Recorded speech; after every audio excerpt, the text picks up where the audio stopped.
update ng bayan, maasahan anumang panahon. Napanatili ng Tropical Storm Maymay ang lakas nito habang kumikilos ng pahilagang silangan sa karagatang sakop kanluran ng Ilocos Sur. Huling namata ng sentro nito sa layong 145 kilometers kanluran ng Sinait, Ilocos Sur. Taglay nito ang lakas ng hangin na umaabot sa 75 kilometers per hour malapit sa gitna at pagbugsong umaabot sa 90 kilometers per hour. Kumikilos ito ngayon ng pahilaga-hilagang silangan sa bilis na 10 kilometers per hour. Dahil ito nakataas pa rin ang Tropical Cyclone Wind Signal number 2 sa mga lalawigan ng Ilocos Sur, Abra, ilang bahagi ng Ilocos Norte, ang northern at central portions ng La Union, ang northwestern portion ng Pangasinan, ang northwestern portion ng Benguet, ang western portion ng Mountain Province at ang western portion ng Kalinga.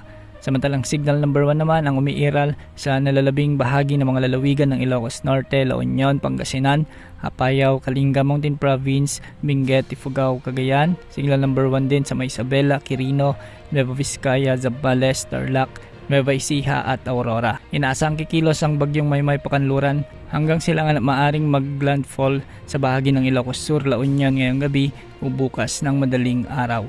Habang tinatawid nito ang kalupaan, inaasahang hihina ito bilang isang tropical depression bukas ng umaga at maaari pang maging low pressure area pagsapit ng hapon o gabi. Sa mga oras na ito, asahan ang stormy weather sa mga lalawigan ng Ilocos Norte, Ilocos Sur, La Union, Benguet, Mountain Province, Abra, Kalinga at Ifugao na may banta ng pagbaha at pagguho ng lupa at mapanganib na malalakas na hangin. Samantala makakaranas naman ng mga pag-ulan na may mga pabugso-bugsong hangin ang mga lalawigan ng Cagayan, Isabela, Nueva Vizcaya, Quirino, Pangasinan, Apayao, Zambales, Tarlac, Nueva Ecija at Aurora. Dahil naman sa habagat, inaasahan ang paminsan-minsang pag-ulan sa mga lalawigan ng Rizal kasama ng Metro Manila, Cavite, Laguna, Batangas at Occidental Mindoro. Habang magiging maulap na may mga kalat-kalat na pag-ulan at pagkulog, ang inaasahan naman sa nalalabing bahagi ng Central Luzon kasama ng Quezon Province, Palawan, Oriental Mindoro,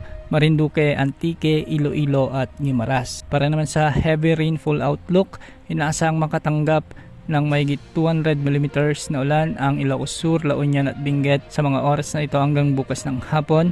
100 hanggang 200 mm na pag-ulan naman ang posible sa Pangasinan, Abra, Zambales, Kalinga, Mountain Province at Ifugao.